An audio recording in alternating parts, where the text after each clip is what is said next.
Leşimizden devamı bugünkü İsa 2019 yıl 4. ayının 4. günü haftige peşembe. Yukarıdaki şeyden devam.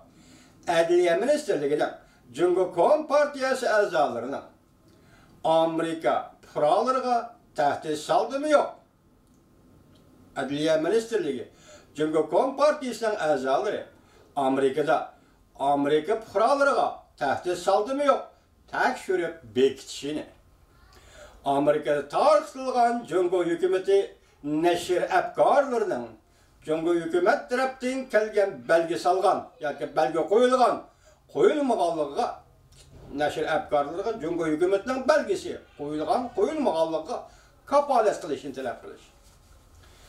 Amerika axborot istihbarat baş nazorat organining Cumhuriyet'nin bir yol bir belbağ siyaseti haziran ve yoshiron aslahalarning erken qatnash, deniz üstüde kontrol qilish ve Amerika'nın devlet menfaatiga ta'sir ko'rsatgan yoki ta'sir ko'rsatmaganligi to'g'risida doklad qilishni talab qilish. Amerika devletlik casusluqqa qarshi turish. Amerika devletlik casusluqqa qarshi turish bexatarlik markazining Cumhuriyet Partiyasining Amerikadagi ta'siri ve teşviqat faoliyatlari to'g'risida doklad tayyorlashni talab qilish. Amerika Devlet Müdafaa Ministerliği'nin ve Devlet Bexatarligi Ministerliği'nin Cumhuriyet deniz saqchilari ve qo'mondonlik qurilmasining o'zgarishi ta'siri to'g'risida doklad tayyorlashni talab qilish. Amerika Savdo Ministerliği'nin ve Federatsiyalar kuchor aloqa komitetining bexatar 5. avlod simsiz internet kerak bo'lgan tadbirlarni o'ttirg'i chiqarishni belgilashni talab qilish.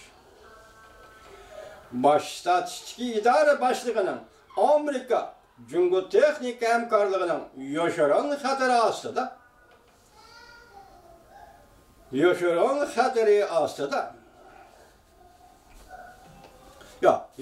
xatari to'g'risida qayta bağlash elib berishni talab qilish. Maliye Ministerliği'nin Birleşken Devletler Teşkilatı'nın Çavuşen'e embargo yürgüzüşni Cumhuriyet'nin icra qilish ahvoli to'g'risida doklad tayyorlashni talab qilish. Amerika Savdo vakili ishxonasining Cumhuriyet'nin savdoni burmalash qiliqlari hamda Amerika Savdo vakili ishxonasining Cumhuriyet'nin raqobatlashga qarshi turish jarayonida qilgan xizmatlari to'g'risida doklad tayyorlashni talab qilish. Bularning hammasi shu yuqorida ko'rsatilganda Amerika Davlat Majlisining bir necha nafar a'zosi yangidan o'tirib qo'ygan loyiha, qonun loyiha ekan, buni ma'qullanishlar esa oldimizga. Enlikda, ya'ni yana bir mavzu vatandosh boshda aytdik biz vaziyat to'g'risida. Amerika armiyasi qoraqaldiqda jang qilguvchi qismlar Tayvanga kirdi. Cumhuriyet matbuotlari Xodani yo'qotdi.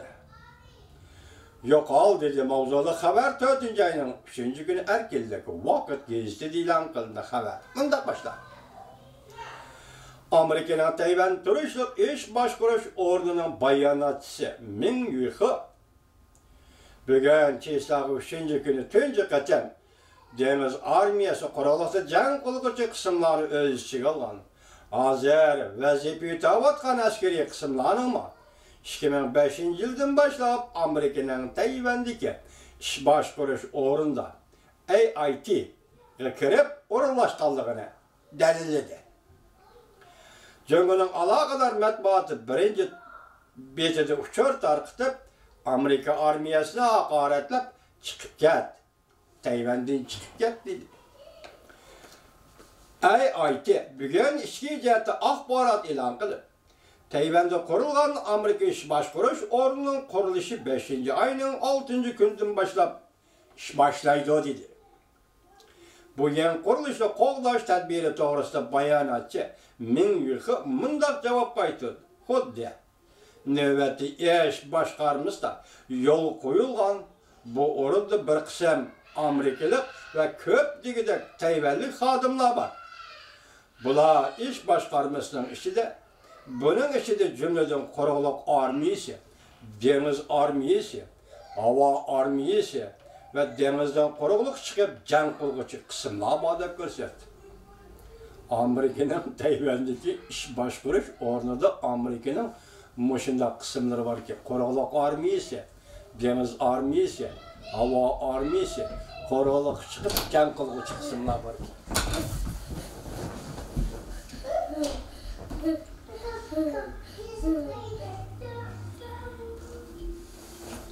Bunda görsetdi. Ey ayte, ne tönce katem korulukçu can kılgıç kısımlarının Tayvan'da gelmedi. Tönce katem delilini geldi. Yer şarı vakt gezi ağza konuş ozgun. Tayvan'dan kelgen haberle ne toplagan torbetler deydi bu gezi. Bunlar birdek bundak hesapladı. Amerika Tayvan'dan çıkıp gelsin. Amerika Tayvan'dan çıkıp gelsin. Amerika Cumhuriyeti oturusunu imzalangan 3 parça axbaratga xiloflik qildi. Yani bazı torbet yazuvchilar agar Tayvan Cumhuriyeti zemini bo'lsa, Tayvanga Nemishqa ozodlik armiya kirmaydi. Bir niyetli Vatan Suyuş Partisi, Birlik Keltirish Partisi, Vatanni Birlik Keltirish Partisi degan partiyalar endi borgan Amerika'nın Tayvan'daki iş başkuruş ordu'nun darvozasidan yerida o'ltirib, qo'noqdan etildi, etildi setib, qo'shig'ini baxshi bo'ladi.